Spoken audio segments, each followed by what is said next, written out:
United States on this issue? Again, we don't see any basis for them because I understand that, but when the president of Russia comes out and says he's going to target these missile defense sites with his own missiles, surely that can't be productive and constructive. Well, again, I think I just said that. I think I just said we've seen these comments before. It's again, our focus is on cooperation, is on making clear to Russian authorities that this is in no way a system that's directed at Russia. It's directed, as I said, from a threat to our allies in Europe and in Russia, in fact, from Iran. Yeah, but they obviously don't believe you. So I want to know if you think that President Medvedev's comments are constructive and productive and helpful as you go about trying to convince them of something that they clearly do not believe and haven't believed for the last 10 years.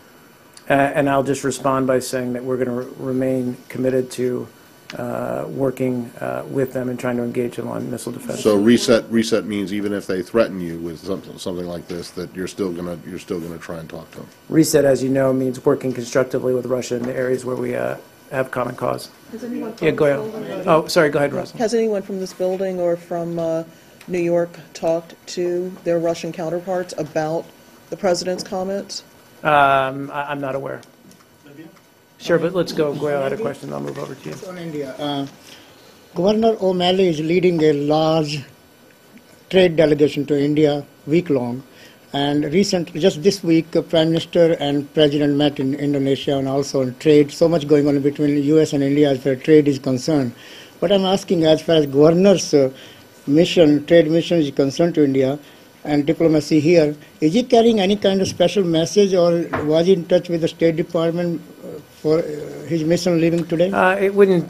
I don't think it would be uncommon for a trade delegation to meet with people here at the State Department officials to understand, the political environment that they're going into and talk about opportunities for trade and economic development. But their focus is, in fact, on trade and economic development between our two countries, which is an area that's going well. Go ahead, Saeed. Mark, very quickly, Yep. do you have any comment on the Zintan rebels' continued refusal to hand over Saif al-Islam, and they think that they could try him properly in their area? Except nothing new on that, except to say that this is a matter for the Libyan authorities, and it's up to the Libyan people to decide how to deal with Saif. But we would ask that all these militias cooperate with the interim government. All right. In the back. Yeah. Do you know what happened to the former servant of Hannibal Gaddafi? He's a local employee of the Swiss embassy here in D.C., and he's supposed to have an American citizenship, and is it I'm aware of the case, and I'll have to take the question. I do know what you're talking about, the case you're referring to. There was is this an accident that took place? Yeah, exactly. He ran over an old lady and killed her.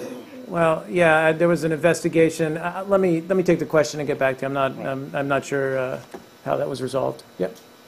Do you have any reaction to the Russian Foreign Ministry statement on the conventional armed forces in Europe, that they actually said that the decision by the United States to seize the agreement is a threat to the disarmament? Is a threat to disarmament, to the very purpose of disarmament. You're talking about the conventional armed forces in Europe? Yeah, that's treaty? right. Yeah. Well, Terry spoke at length about this yesterday. We issued a statement on this. Our position remains the same. Just one quick follow-up. You just said in the Libya question, it's up to Libyan people to deal with Saif al-Gaddafi. Does it mean if the Libyan people think that they should just kill him? Well, let me just be clear. These individuals need to be held accountable. It needs to be done in a transparent, credible way that's in accordance with international legal standards. My understanding is that the interim government has, in fact, been in touch with the ICC, and they're discussing the future of this case. And then I just would say that these militias need to cooperate with the interim government and respect its authority. Yeah. And sir, happy Thanksgiving.